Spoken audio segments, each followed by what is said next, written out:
Bueno, muy bien, buenas noches para todos. Un gusto, un privilegio poder compartir en esta noche el estudio, ¿verdad? Estamos estudiando Hechos. Hoy lo que vamos a estar leyendo es Hechos capítulo 9, una porción bastante conocida, ya que comienza con la conversión de Saulo. Y Saulo había tenido ya algunos destellos, tanto en el capítulo 7 como en el capítulo 8, que había aparecido ya su nombre, y acá va a ser, digamos, el personaje principal casi del capítulo. Vamos con la lectura. Vamos a Hechos capítulo 9, versículo 1. Vamos a leer en esta porción primero hasta el versículo 19. Vamos con la lectura. Dice, Saulo, respirando aún amenazas y muerte contra los discípulos del Señor, vino al sumo sacerdote y le pidió cartas para las sinagogas de Damasco, a fin de que si hallase algunos hombres o mujeres de este camino, los trajese presos a Jerusalén. Mas yendo por el camino, aconteció que al llegar cerca de Damasco, repentinamente le rodeó un resplandor de luz del cielo, y cayendo en tierra, oyó una voz que le decía, Saulo, Saulo, ¿por qué me persigues? Él dijo, ¿quién eres, Señor? Y le dijo, yo soy Jesús, a quien tú persigues. Dura cosa te es dar coces contra el aguijón. Él, temblando y temeroso, dijo, Señor, ¿qué quieres que yo haga? Y el Señor le dijo, levántate y entra en la ciudad y se te dirá lo que debes hacer. Versículo 7. Y los hombres que iban con Saulo se pararon atónitos, oyendo a la verdad la voz, mas sin ver a nadie. Entonces Saulo se levantó de tierra y abriendo los ojos no veía a nadie. Así que, llevándole por la mano, le metieron en Damasco, donde estuvo 3 días sin ver y no comió ni bebió. Había entonces en Damasco un discípulo llamado Ananías, a quien el Señor dijo en visión, Ananías, y él respondió, heme aquí, Señor. Y el Señor le dijo, levántate y ve a la calle que se llama Derecha, y busca en casa de Judas a uno llamado Saulo de Tarso, porque he aquí él ora, y ha visto en visión a un varón llamado Ananías, que entra y le pone las manos encima para que recobre la vista. Entonces Ananías respondió, Señor, he oído de muchos acerca de este hombre, cuántos males ha hecho a tus santos en Jerusalén, y aún aquí tiene autoridad de los principales sacerdotes para prender a todos los que invocan tu nombre. El Señor le dijo, ve, porque instrumento escogido me es este para llevar mi nombre en presencia de los gentiles y de reyes y de los hijos de Israel, porque yo le mostraré cuánto le es necesario padecer por mi nombre. Fue entonces Ananías y entró en la casa y poniendo sobre él las manos, dijo, hermano Saulo, el Señor Jesús, que se te apareció en el camino por donde venías, me ha enviado para que recibas la vista y seas lleno del Espíritu Santo. Y al momento le cayeron de los ojos como escamas, y recibió al instante la vista, y levantándose fue bautizado, y habiendo tomado alimento recobró fuerzas, y estuvo Saulo por algunos días con los discípulos que estaban en Damasco. Que Dios bendiga su palabra. Bueno, vemos aquí el relato completo de la conversión de Saulo. Ahora vamos a situarnos en este análisis en algunos versículos. El primero de ellos es el 1 y el 2. Te invito a que los releamos. Dice, Saulo respirando aún amenazas y muerte contra los discípulos del Señor, vino al sumo sacerdote y le pidió cartas para las sinagogas de Damasco, a fin de que si hallase algunos hombres o mujeres de este camino, los trajese presos a Jerusalén. Ya en este momento que podemos ver en la lectura, Saulo era una persona bastante importante dentro de los fariseos, que era la rama en la cual él comulgaba dentro del judaísmo, la secta de los fariseos. Nosotros sabemos, por supuesto, todas las reglas que ellos tenían. Él era un fariseo, pero bien a la regla, bien ahí, no se le escapaba nada. Tenemos en el versículo, para que me acompañen, ahí muy cerquita, que antes lo decía, lo mencionaban, habíamos tenido ya unos pantallazos breves ya del nombre de Saulo previo al capítulo 9. En 7:58, que lo habíamos leído en otro estudio anterior, dice 7:58, el relato de la muerte de Esteban, dice, y echándole fuera de la ciudad, le apedrearon, a Esteban, por supuesto, y los testigos pusieron sus ropas a los pies de un joven que se llamaba Saulo. La primera aparición que tenemos allí del nombre de Saulo. Luego, en el 8:1, dice, y Saulo consentía en su muerte. En aquel día hubo una gran persecución contra la iglesia que estaba en Jerusalén y todos fueron esparcidos por las tierras de Judea y de Samaria, salvo los apóstoles. Y hombres piadosos llevaron a enterrar a Esteban e hicieron gran llanto sobre él. Y Saulo asolaba a la iglesia y entrando casa por casa arrastraba a hombres y a mujeres y los entregaba en la cárcel. Estamos hablando de una persona que tenía una fe a Dios, pero una fe que estaba mal dirigida, una fe que estaba mal enfocada, podemos decir. Él era practicante, pero como les decía antes, así, derecho, derecho, de todas las reglas de los fariseos. Él se hacía llamar, capítulos después, fariseo de fariseos. Había sido alumno de Gamaliel, y tendría alrededor, en el relato aquí del capítulo 9 de su conversión, alrededor de 35 años.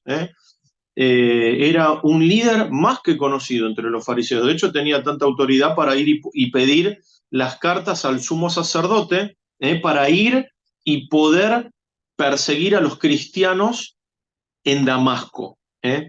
Acá dice en el versículo 2, hombres y mujeres de este camino, con C mayúscula, que quiere decir los cristianos, ¿verdad? Hombres y mujeres de este camino. Ahora avanzamos la lectura, el versículo 3, lo releemos.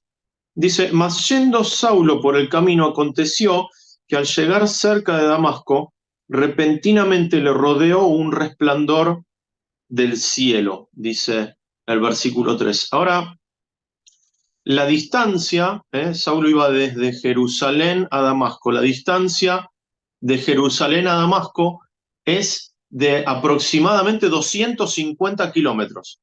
256 kilómetros exactamente es, vamos a decir 250. 250 kilómetros. Lo más probable, hermanos, que aunque no lo dice la escritura, acuérdense, estamos hablando de una persona importante, porque Saulo a esta altura ya era una persona importante. Yo me imagino otros fariseos que seguramente lo veían y dirían, mirá, ahí va Saulo, o uy, vamos a la sinagoga donde se congrega Saulo, por así decirlo, estoy imaginándolo, ¿no? Para hablar acerca de su fama, porque él era famoso. ¿eh? Eh, Obviamente no lo dice la escritura, pero una persona con la fama de Saulo no creo que esté yendo de camino a pie de Jerusalén a Damasco, 250 kilómetros. La escritura no lo dice, pero lo más probable es que Saulo esté yendo a caballo, allí a Damasco, recorriendo esos 250 kilómetros. Eso sería lo más probable. Y es más, digo a caballo, ni siquiera me aventuro a decir en un pollino o en un burrito, porque ese era, digamos, el medio de transporte de las clases más bajas. Y Saulo era una persona ya con fama, así que me aventuro a decir que quizá iba a caballo. Ahora, ¿por qué digo todo esto? o me detengo en ese detalle, porque en el versículo 4, miren lo que dice, y cayendo en tierra, oyó una voz que le decía, Saulo, Saulo, ¿por qué me persigues? Y acá quiero ver el primer aspecto de algo en lo cual el Señor Jesús empezó a trabajar en la vida de Saulo. Y primero lo tiró del caballo, podríamos decir. Y el Señor Jesús empezó a trabajar en el orgullo de Saulo. ¿Por qué? Ahora lo vamos a ver un poquito más adelante. Y hay un gran problema con el orgullo. El orgullo es un pecado. ¿Por qué? Porque el orgullo no nos deja escuchar. Y vemos cómo había un montón de personas en el capítulo 7 que estaban escuchando el relato de Esteban, pero en cierto momento es como que cerraron sus oídos para atacarlo, y Saulo era uno de ellos. Estaban cerrados en su idea. El orgullo no los dejaba escuchar. Ahora vemos de esta manera tan visual, ¿no? Como y cayendo en tierra. Y uno podría decir, bueno, el Señor Jesús lo tiró del caballo, o le dijo, como podríamos decir, bajate del caballo. Como a las personas orgullosas muchas veces se le dice, ¿no? Bajate del caballo.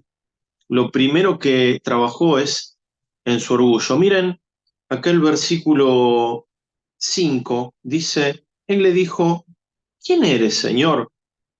Y le dijo, yo soy Jesús, a quien tú persigues. Dura cosa te es dar coces contra el aguijón. Ahora, en el versículo 5 hay una pregunta y una manera que yo me imagino, ¿no? Por cómo está escrita esta pregunta, de qué manera la pudo haber dicho Saulo. Y esa pregunta eh, yo puedo verla con otro personaje bíblico del Antiguo Testamento como para comparar las actitudes y ver que Saulo acá inmediatamente ya estaba cambiando esa manera de ser, ¿eh? Esa manera, como podemos ver en el versículo 1 y 2, respirando amenazas y muerte contra los discípulos, ese ímpetu que tenía, ese orgullo que estamos comentando, yo diría que él dijo, ¿quién eres, Señor? De esta manera, así, mansa, podemos decir. Ahora, acompáñame rápido para comparar con una pregunta similar, pero con una actitud de corazón distinta. Vamos a Éxodo rápido. Rápido, rápido. Éxodo capítulo 5, versículo 2. Y ahí Moisés y Aarón se presentaban ante Faraón.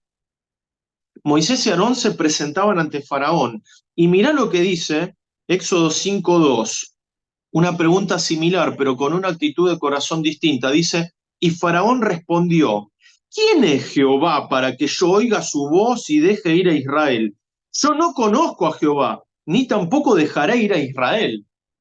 ¿Se entiende? La pregunta es similar, pero la actitud de corazón es distinta. Y yo la leí con un ímpetu como parafraseando no, como imitando a Faraón, ¿no? ¿Quién es Jehová? Como cuando alguien pregunta, bueno, ¿a este quién lo conoce? Ahí vemos el orgullo de Faraón. Pero acá, cuando vemos en Hechos, capítulo 9, versículo 5, la manera en la cual pregunta Saulo, yo ya entiendo una actitud de corazón distinta. ¿Por qué? Porque el Señor Jesús estaba empezando a trabajar en un área puntual de la vida de Saulo, en su orgullo. ¿Qué piensa Dios acerca del orgullo? Proverbios 8:13, mira lo que dice allí, Proverbios 8:13. Dice, el temor de Jehová es aborrecer el mal, la soberbia y la arrogancia, el mal camino y la boca perversa aborrezco. ¿Eh? La arrogancia y el orgullo, el Señor lo aborrece. acá lo nombra como la soberbia, ¿no? Y la arrogancia. Ahora vamos a otro pasaje rápido. Habacuc 2:4, rápido.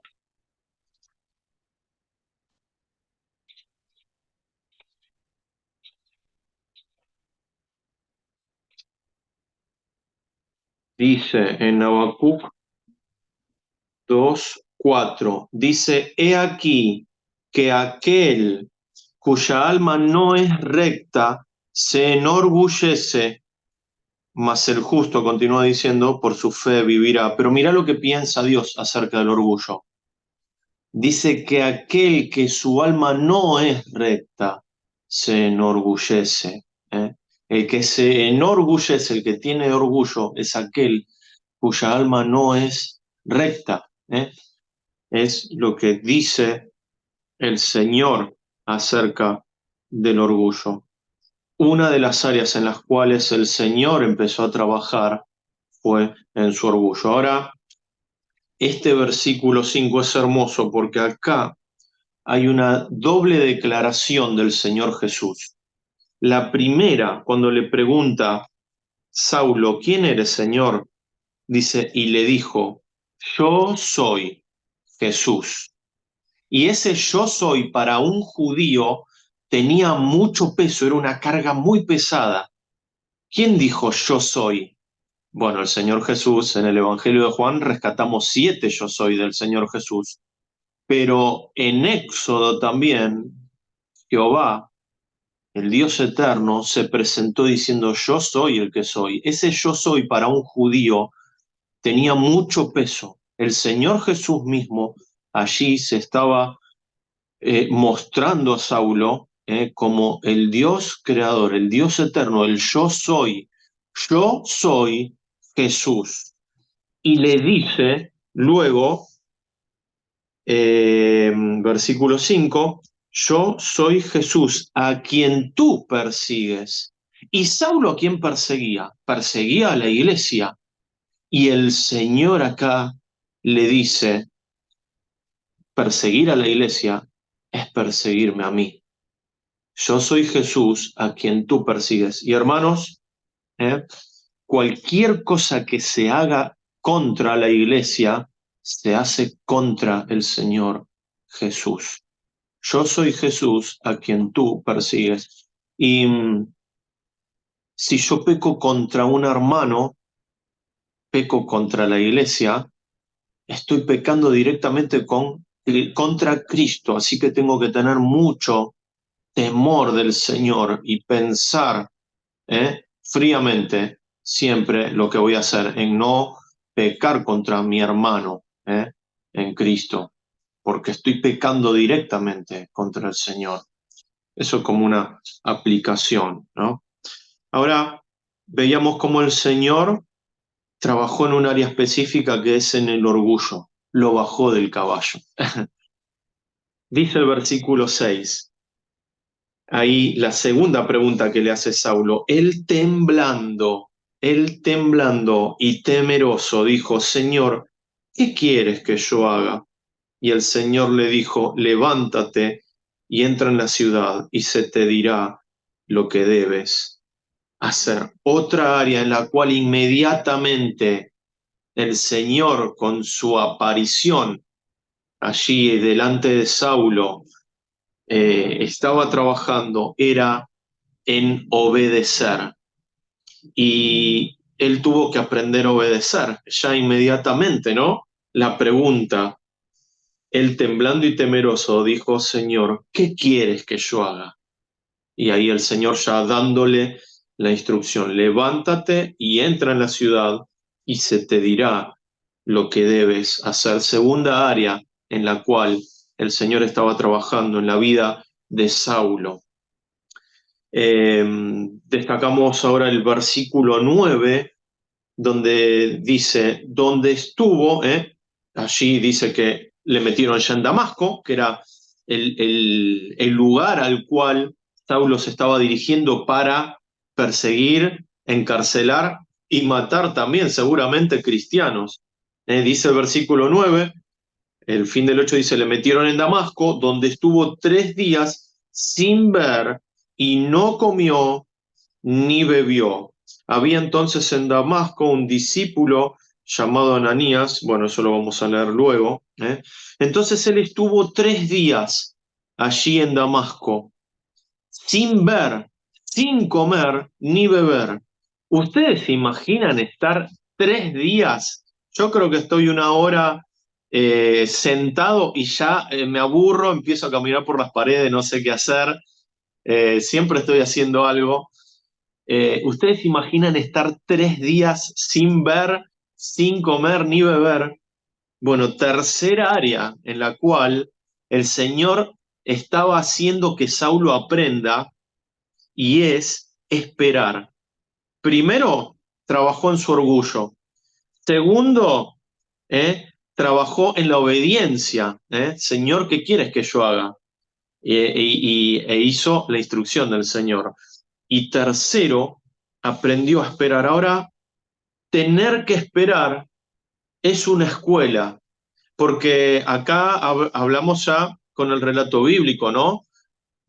Calculo que cuando estaba transcurriendo el primer día y no pasaba nada, Saulo seguramente, esto es a título mío, ¿no? Se estaría desesperando, yo me estaría desesperando. Si es ciego, sin comer ni beber, esperando, no pasa nada, segundo día, no pasa nada, tercer día, y esperar nos lleva, nos mueve directamente a orar y depender del Señor.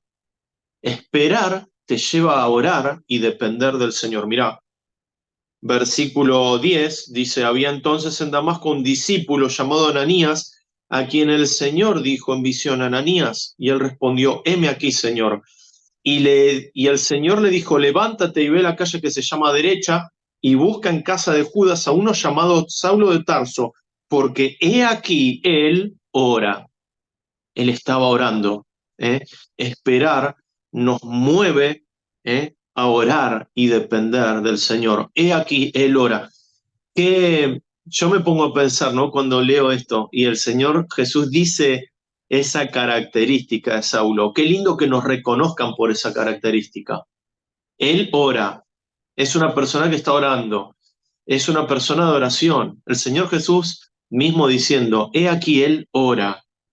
Qué lindo empezar en ese caminar que ya tenía Saulo como hermano en Cristo, como hijo de Dios, como redimido, empezar a cultivar estos hábitos piadosos, ¿verdad? Como es la oración. Y él necesitaba ya depender de Dios. Lo había conocido, al Dios que no conocía porque él conocía una religión y ahora él tenía una relación con el Señor Jesús. Ahora vimos 3 áreas puntuales en las cuales el Señor trabajó en la vida de Saulo para hacerlo ese misionero y evangelista de evangelistas, ¿no? Que tenemos en la palabra de Dios. Ahora, el versículo 10, vemos que se introduce en el relato Ananías. ¿Y quién era Ananías? Ananías era uno de los líderes de la iglesia en Damasco. Era seguramente uno de los blancos del apóstol Pablo, una de las personas que él iba a buscar para o encarcelar o bueno, o matar digamos, en el máximo de los casos, ¿no? Y el Señor Jesús eh, se, se le aparece allí a Ananías, lo llama, lo llama, habla con él, y Ananías dice, heme aquí, Señor, y ahí le dice a quién tiene que ir a buscar. Y yo me imagino lo que debe haber pasado por la cabeza y el corazón de Ananías, porque lo vemos en el relato, ¿verdad? Cuando en el versículo 13 Ananías le dice al Señor, entonces Ananías respondió, Señor, he oído de muchos acerca de este hombre, cuántos males ha hecho a tus santos en Jerusalén. Y aún aquí tiene autoridad de los principales sacerdotes para prender a todos los que invocan tu nombre. Me imagino, ¿no? Tenés que ir a buscar y tenés que ir a ayudar al que es el máximo enemigo de todos los cristianos, que tu vida está peligrando porque no sabes qué puede pasar. Pero bueno, allí el Señor se le aparece y le da esta misión a Ananías para que él vaya con Saulo, para que le ponga sus manos, para que recobre la vista y sea lleno Saulo del Espíritu Santo. Y acá tenemos una lección también para todos nosotros, para todos los creyentes, es que no debemos hacer acepción de personas. No digo acá que Ananías lo haya hecho porque obedeció al Señor y vaya si fue a buscar a un perseguidor de cristianos, a alguien que lo podía matar. Y muchas veces nosotros quizá podemos caer en eso de hacer acepción de personas, ¿no? Lo hablo por mí, por supuesto, hermanos, no lo hablo por nadie, pero cuando estamos, no sé, tenemos un folleto en el bolso y bueno, capaz que vemos a los muchachos de la esquina y bueno, no se lo damos, porque están ahí en la esquina tomando algo y decimos, no, pero estos no van a querer. Y estamos haciendo nosotros acepción de personas. Así que es un punto para que nosotros aprendamos allí de la actitud de Ananías, que con temor y todo, él fue e hizo lo que el Señor le mandó y se acercó a Saulo. Ahora avanzamos con la lectura. Estamos todavía bien de tiempo, avanzamos con la lectura. Vamos al versículo 20. Acompáñenme, por favor, versículo 20. Hechos 9:20 dice, enseguida predicaba a Cristo, Saulo, por supuesto, ¿no? En las sinagogas, diciendo que este era el Hijo de Dios, y todos los que lo oían estaban atónitos y decían, ¿no es este el que asolaba en Jerusalén a los que invocaban este nombre? Y y a eso vino acá para llevarlos presos ante los principales sacerdotes. Pero Saulo mucho más se esforzaba y confundía a los judíos que moraban en Damasco, demostrando que Jesús era el Cristo. Sigue la lectura, 23. Pasados muchos días, los judíos resolvieron en consejo matarle, pero sus acechanzas llegaron a conocimiento de Saulo, y ellos guardaban las puertas de día y de noche para matarle. Entonces los discípulos, tomándole de noche, le bajaron por el muro, descolgándole en una canasta. Cuando llegó a Jerusalén, trataba de juntarse con los discípulos, pero todos le tenían miedo, no creyendo que fuese discípulo. Entonces Bernabé, tomándole, lo trajo a los apóstoles y les contó cómo Saulo había visto en el camino al Señor, el cual le había hablado, y cómo en Damasco había hablado valerosamente en el nombre de Jesús, y estaba con ellos en Jerusalén, y entraba y salía, y hablaba denodadamente en el nombre del Señor, y disputaba con los griegos, pero estos procuraban matarle. Cuando supieron esto los hermanos, le llevaron hasta Cesarea y le enviaron a Tarso. Entonces las iglesias tenían paz por toda Judea, Galilea y Samaria, y eran edificadas andando en el temor del Señor, y se acrecentaban fortalecidas por el Espíritu Santo. Vemos cómo allí Saulo, toda esa fuerza mal direccionada que él tenía en una religión, porque él creía en una religión, esa fuerza mal direccionada que él tenía la puso bien direccionada en el Señor. y dice que se esforzaba, el versículo 22, mucho más se esforzaba y confundía a los judíos que moraban en Damasco, demostrando que Jesús era el Cristo. Toda esa potencia, esa juventud, esa fuerza que él tenía, y aparte estamos hablando de una persona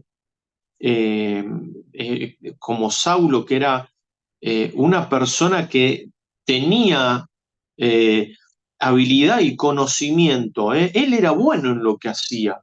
Como fariseo era uno de los mejores.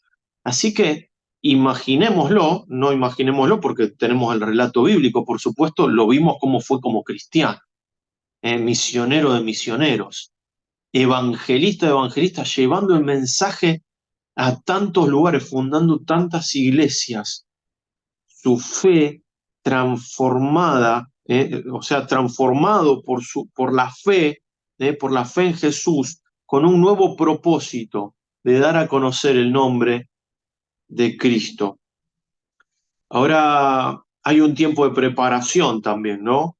Que él también tuvo, y desde el versículo 26 al 31 vemos cómo él quería juntarse allí con los discípulos, muchos le tenían miedo, pero aparece una persona que es Bernabé, ¿eh? Y Bernabé era, luego fue amigo, ayudante, compañero de milicias, compañero de misión de Saulo. Él aparece allí en el pasaje cuando, Bernabé, ¿no? Hablando, cuando las personas, los cristianos vendían sus propiedades y daban todo el dinero de sus propiedades para después repartir, se llamaba José, ¿no? Luego el nombre conocido como Bernabé, un cristiano, de esos cristianos que están en la obra, ¿no? Y él ve como le tenían miedo a Saulo todo y dice, no, esperen un momento acá en el versículo 27, dice, y eso es hermoso también, ¿no? Cómo lo ayuda. Aquel que todos le tenían miedo y que era el enemigo de los cristianos, pero que el Señor lo había perdonado y redimido, porque el Señor nos muestra acá que perdona al peor pecador, al que perseguía a su iglesia. ¿Y por qué digo? Y lo digo con, por supuesto, todo el respeto a la persona del apóstol Pablo. Él mismo se llama el más pecador, ¿eh? Palabra fiel y digna de ser recibida por todos, que Cristo Jesús vino al mundo a salvar a los pecadores, de los cuales yo soy el primero, dijo el apóstol Pablo. Eso dijo el apóstol Pablo de sí mismo. Y se acerca a Bernabé y dice en el versículo 27, lo trajo tomándole, lo trajo a los apóstoles y les contó cómo Saulo había visto en el camino al Señor, el cual le había hablado, y cómo en Damasco había hablado valerosamente en el nombre de Jesús. Un cristiano Bernabé que invertía en la vida de las personas. Eso también es lo que nos tiene a nosotros que hoy mostrar la palabra, ¿no? Invertir en la vida de las personas, ¿eh? En ese creyente nuevo, en ese creyente que está dando sus primeros pasos, ir y sentarnos al lado y ayudarlo y poder estar con él. Eso lo hizo Bernabé y es hermoso también poder verlo en este pasaje. Luego, ese tiempo de preparación, en el cual fue enviado a Cesarea, le enviaron a Tarso, zona conocida por él, y él estuvo allá por unos años, alrededor de 2 años, aprendiendo y también en la iglesia, ¿no? Allí en esa zona de Arabia. Ahora avanzamos y ya vamos terminando. Voy a ocupar muy poco tiempo con lo que sigue y no es porque no sea importante, es muy importante, pero ya la hora avanzó. Dice el versículo 32, vamos rápido con la lectura, 32. Aconteció que Pedro, visitando a todos, vino también a los santos que habitaban en Lida, y halló allí a uno que se llamaba Eneas, que hacía 8 años que estaba en cama, pues era paralítico. Y le dijo Pedro: Eneas, Jesucristo te sana, levántate y haz tu cama. Y enseguida se levantó. Y le vieron todos los que habitaban en Lida y en Sarón, los cuales se convirtieron al Señor. Versículo 36. Había entonces en Jope una discípula llamada Tabita, que traducido quiere decir Dorcas. Esta abundaba en buenas obras y en limosnas que hacía. Y aconteció que en aquellos días se enfermó y murió. Después de lavada la pusieron en una sala, y como Lida estaba cerca de Jope, los discípulos, oyendo que Pedro estaba allí, le enviaron 2 hombres a rogarle: no tardes en venir a nosotros. Levantándose entonces Pedro, fue con ellos, y cuando llegó, le llevaron a la sala, donde la rodearon todas las viudas, llorando y mostrando las túnicas y los vestidos que Dorcas hacía cuando estaba con ellas. Entonces, sacando a todos, Pedro se puso de rodillas y oró. Y volviéndose al cuerpo, dijo: Tabita, levántate. Y ella abrió los ojos, y al ver a Pedro, se incorporó. Y él, dándole la mano, la levantó. Entonces, llamando a los santos y a las viudas, la presentó viva. Esto fue notorio en toda Jope, y muchos creyeron en el Señor. Y aconteció que se quedó muchos días en Jope, en casa de un cierto Simón, curtidor.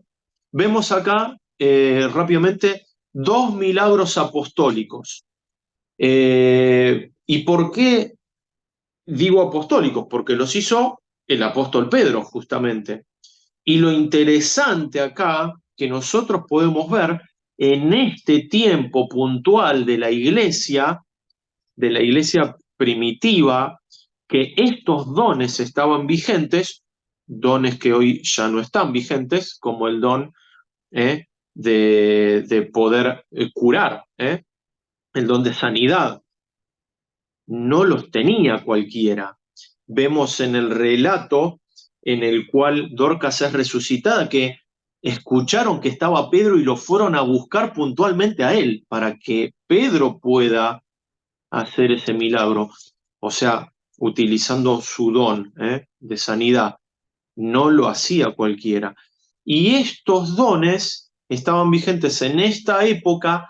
¿Para qué? Para poder autenticar el mensaje del Evangelio. ¿Para qué? Para que las personas, cuando lo vean a estos dones específicos, puntuales de esta época de la primera iglesia, puedan ver la autoridad de Dios en estas personas y que el mensaje que predicaban era el mensaje verdadero.